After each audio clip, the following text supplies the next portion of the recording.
So as everybody knows, we went to London. If you don't know, now you know. And we've seen a lot of historical sites. We've seen a lot of amazing things. We post vlogs about it. We got vlogs coming out about it. Still, check out our London vlogs. But one of the reoccurring things that we noticed while we was there was how London was shaped from two major events that happened in history. The first one that we heard about was the London Fire. And we actually, our hotel was actually very close to where the London Fire took place. And then another one that we heard was the Blitz. Now, us being Americans, we're aware of World War II. We're aware of the things that kind of happened, but we're not aware of each individual country. We're more aware of our part. Yeah. You know, we're aware of, Pearl Harbor, D-Day, a few of the battles and stuff that happened, Patton. And when it comes to England, we're aware of Churchill. But something like the Blitz, I guess we don't really take into consideration of how it affected London and how it affected the UK in general. And since we love the UK so much, and since we really want to know more about the UK, this is what we're going to do. We got this video. It's by Fascinating Horror. It's about the Blitz, and we're trying to educate ourselves and just try to understand more of what's happening. If you hear a dog crying in the background, we're going to lock him up. Sorry about that. But probably not going to be as joking and laughing as we usually are, because we want to maintain our respect. And if you have any stories or anything that you want to share, obviously the people who was involved in this are, dwindling in numbers at this point, in life. But if you know something, your grandparents or something you'd like to share personally, drop it. If it's something, if it's something you don't want to share, you don't got to share. We're not saying, just if you feel open to, or know a good fact or something that maybe this video doesn't cover that you think is interesting, leave it in the comments. Not always, as always, like and subscribe. On the 7th of September 1940, a year into World War II, Germany launched an unprecedented bombing raid on London. Until this point, German bombers had focused mainly on military targets.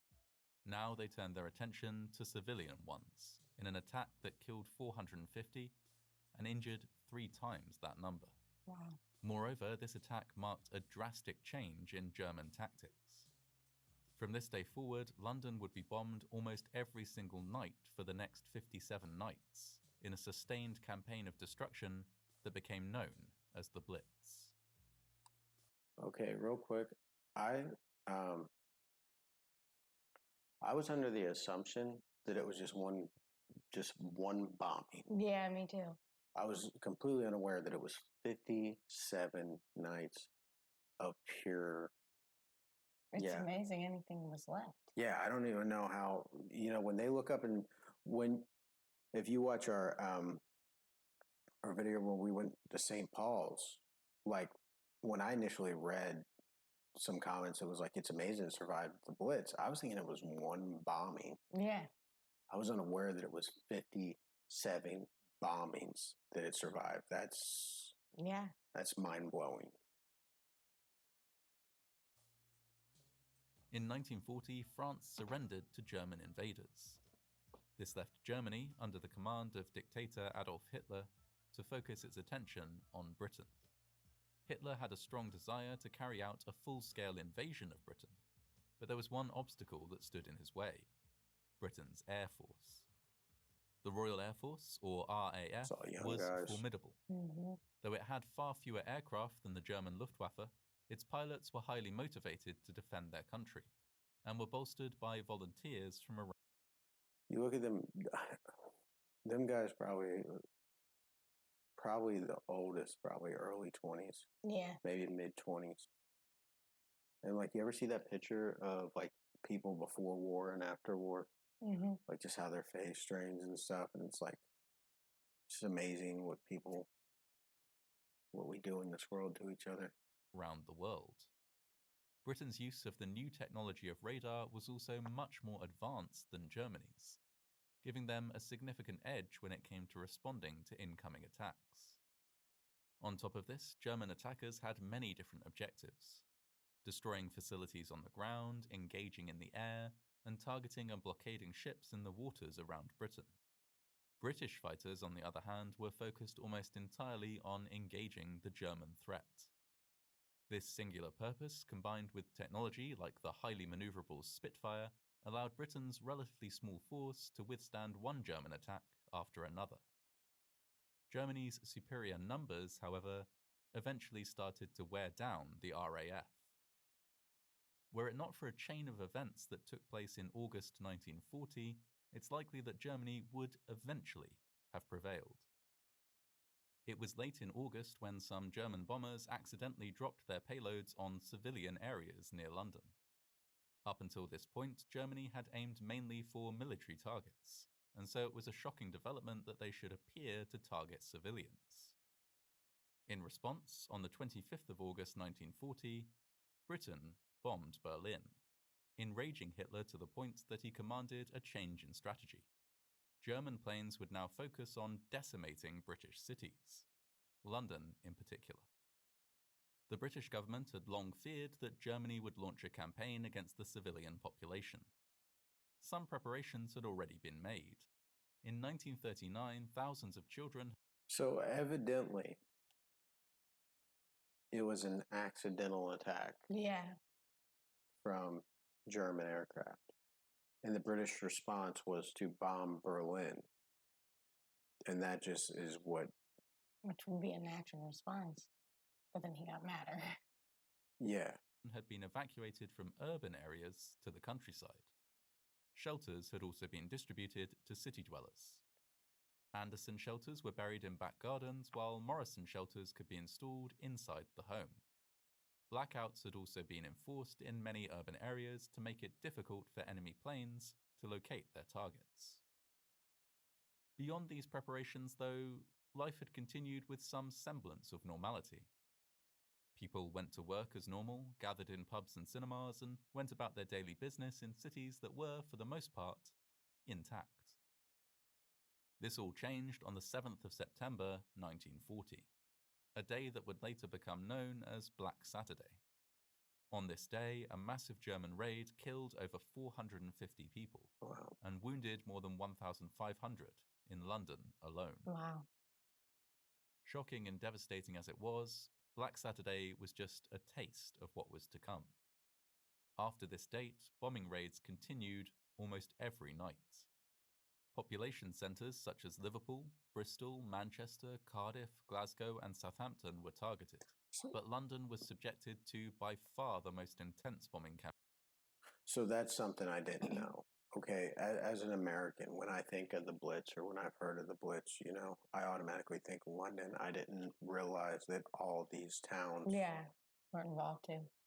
Manchester and Glasgow. So they was bombing all the way up in Scotland. So this wasn't just a singular, and you think that even in war too, you're thinking the capital city. Let's just bomb the capital city, you know. But everybody, you know, they call them the greatest generation, but the stuff that these people had to live through, it was just terrible. There's people on this planet who've seen London look like this. Mm-hmm. There ain't many of them left, but guarantee they're still out there. Campaign of all. These raids were devastating. Whole streets were obliterated. Churches, schools, cinemas, hospitals and pubs were flattened or consumed by flames. Air raid sirens rang out every night, sometimes multiple times each night. Most citizens were, on a daily basis, exposed to death, destruction and scenes of absolute horror. That's so terrible. They lived their lives ready at a moment's notice to flee to shelters, where they would spend hours huddling cold and afraid as explosions rang out through the city above. When the all clear finally sounded, they would emerge to fight fires, clear rubble, bury the dead and treat the injured, knowing that, in all likelihood, the same thing would happen again the next night, and the next. That's the one thing you can give British people. That's the the one thing you can give, and the one thing, there's something about the British people Mm-hmm. like that whole idea, that hunt, like goes back into my brain and stuff. Like, what video was we talking about? What was our last video that we was talking about? That was it Buckingham Palace that we was talking a video when we went to the guards or changing the guards. It was saying that there's something about the British spirit, and I can visualize and going around British people and seeing that just like they're not like Americans. Americans get so hyped up. But the same people, like the same people, we have a saying in America: the scaredest dog's the loudest. The what? The scaredest dog's the loudest. Okay, yeah. I feel like the idea of like British people are so calm, and not everybody. Obviously, there's very brave people in America. Our soldiers are amazing, but we're talking about the citizens. You have these American citizens that are constantly talking about, well, I wish somebody would do this and I wish somebody would do that. Like radical people. Radical people. And, they say you never really know what you're going to do until you do it, fight or flight. But British people seem to have this demeanor of like, whatever comes my way, I'm going to handle it. Sort it. They're going to sort it. Yeah, they're going to handle it with dignity. And this is evidence of what, you know what I mean? What British, that resilience that resides in England. When it comes time, we're going to do it. Whatever needs to be done, see it, say it, sort it. Mm-hmm. Famous London landmarks were damaged but not destroyed.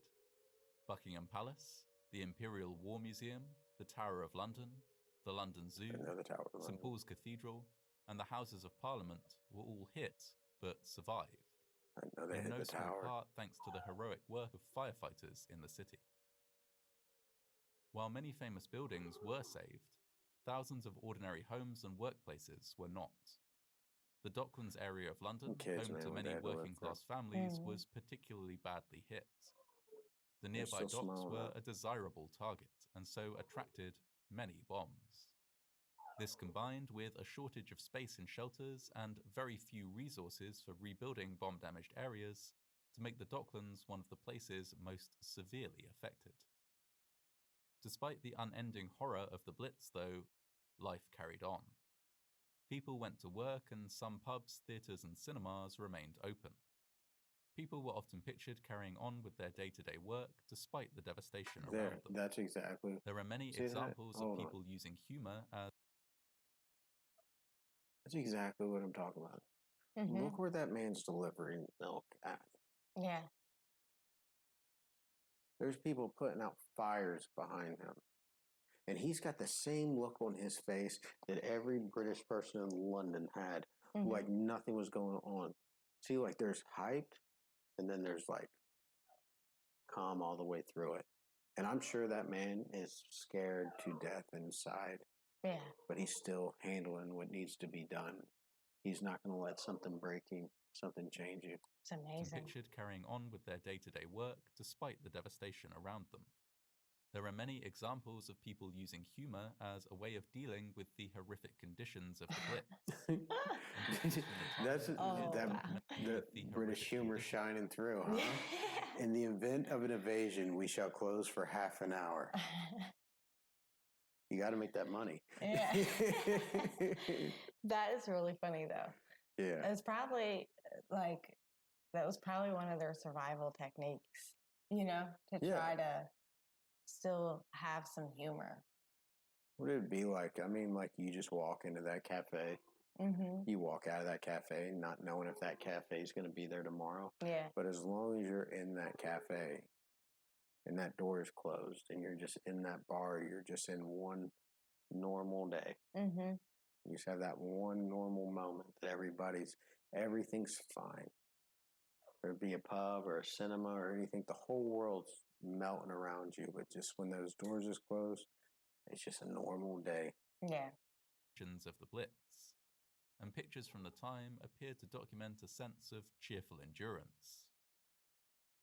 The attitude that prevailed, at least according to official accounts, was typified by the now famous morale-boosting campaigns run by the British government, with slogans like, "Your courage, your cheerfulness, your resolution will bring us victory," and "Keep calm and carry on. Is that where that came from? spirit is something that is often I had fondly no idea. remembered and has become a point of national pride, but at the same time, it represents only some of the story. Subjected to nightly near-death experiences, many people suffered a range of mental health problems: night terrors, bedwetting, nervous collapse, and psychosis. Some gave up on seeking shelter when the air raid sirens sounded. You would have to. Yeah. You would have to be on the edge of a mental breakdown. How could you not? You would fully, you don't know, okay, them air raids go off. You don't know if you're going to make it home or make it into the shelter. You don't know if you make it out of the shelter, if there's going to be a home left. Mm-hmm. You don't know if your family, your friends, your whatever is going to make it to the shelter in time. And not just London and Glasgow. I mean, in the UK, everyone, you know what I mean? It's not English, and you have cousins. You're worried about your entire family. Or even just your favorite building or your favorite place to eat. There's people sitting there who do know who they lost. Yeah. And like he's saying, these people seeking shelter or forget that they're even... He's saying that these people just give up on the sirens. Mm-hmm. Why do you think they're giving up? Tired of running. They could have lost somebody. Yeah.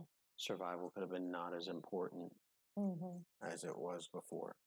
In the blackout-darkened streets, crime was at an all-time high, and there were few resources to combat it. Fear and nervous tension were pervasive. Personal records from the time reflect the fact that almost everyone was terrified and suffering, but had no choice but to carry on with their lives.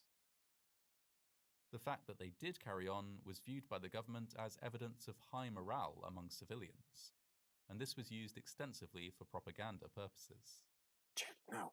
In fact, the stress and suffering of the British people was made worse due to the government. They did carry on was viewed by the government as evidence of high morale among civilians, and this was used extensively for propaganda purposes. In fact, the stress and suffering of the British people was made worse due to the government not providing adequate shelters. What is that? I don't know. Maybe if the building collapsed, that would keep people from, maybe keep the debris. Mm-hmm. Is that, well, you got, if you look, those are steel bolts. When he showed it before, he said it was a bomb shelter. That's a bomb shelter? Yeah, because he said they had bomb shelters underground and bomb shelters inside the house. I guess that would be a bomb shelter. But how did you get out? Or how do you get in? I'm sure, like maybe a lift at the top. Yeah, it looks like it slides at the top. No, that's bolted too. I don't know. Yeah. I've never seen nothing like that before. Anderson shelters were damp and cold and would provide protection only from shrapnel and not from an actual bomb blast. Morrison shelters would protect those inside from collapsing buildings, but not from the fires or thick choking clouds of dust that often followed. You turn into a casket. Some dedicated shelters were built using incorrect materials, resulting in them simply crumbling when hit, providing little or no protection. There was great demand for deep underground shelters, similar to those that the government had constructed. So I never thought about that while I was there, but I was aware of that. And I'm assuming all of them stations was the same. But the same stations that we was at one point in time, these people was running to and staying in. Yeah. For their safety. We have video of us in the stations and stuff. Obviously, we was in London, so it's the easiest way to travel, but like it didn't register in my mind that like, okay, this was once used completely for survival. I had no idea because I don't know much about the history of any of it. I wonder how many people actually just step through there and just don't understand even the significance outside of just being the subway or the tube, how much of a vital role it did. Like, if it wasn't for the tube, how many of you guys would be sitting here right now? Yeah. How many of you guys would be watching the video if it wasn't for the London tube? For its own personnel. but the government was reluctant to provide these, fearing that if they were available to ordinary people, those ordinary people might retreat underground and never leave, thus hampering the war effort. As a result, Londoners were initially It's still forbidden from standing. using the tube network Oh, for wow. shelter. Desperate, many Londoners did so anyway by buying tickets and refusing to leave the station during air raids.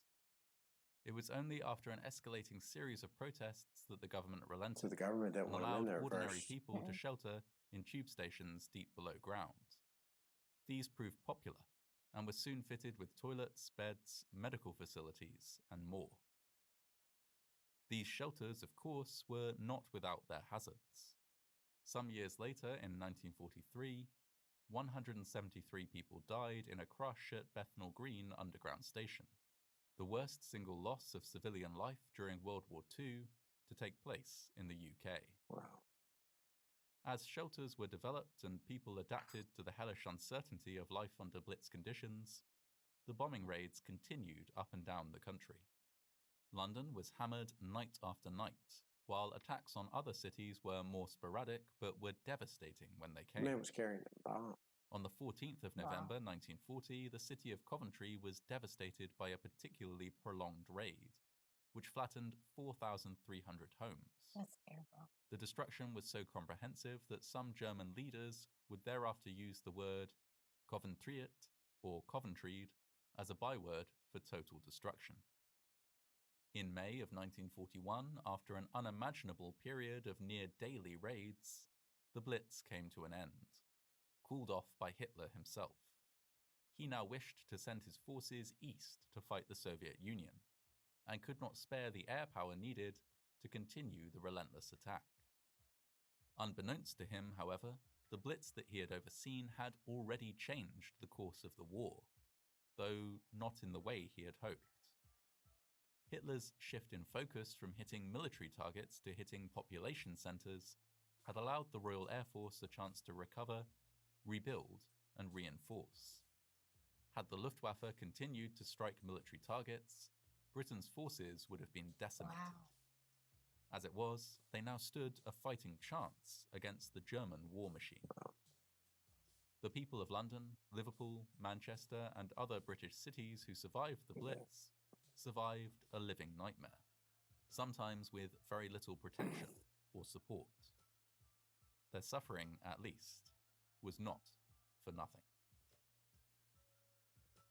Guys, usually I have like something to say. Mm-hmm. That it's terrible that any human being has to go through. It's amazing that we live in a world that would do that. And it gives a whole new respect for the streets that we was walking around. Yeah. That idea that, these are really old buildings. And how many buildings did we walk across unknowing that was just completely demolished? I mean, I know it's so long ago, but in terms of history, that's not that long ago. No. That's my grandfather served cleanup crew in World War II and then went into Korea. So it would have been between my grandfather's generation and my great-grandfather's generation. Mm-hmm. If my grandfather was 10 years older, he would have,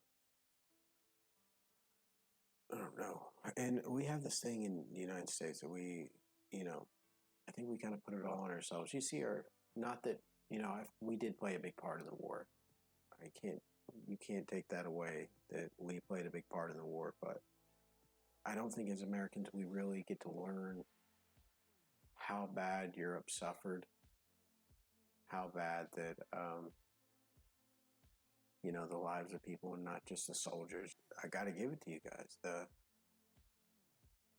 The things that you guys went through is just not, as a people, obviously, a lot of you guys watching this, we have different ages watching these videos. So, these are probably stories that you heard as a kid.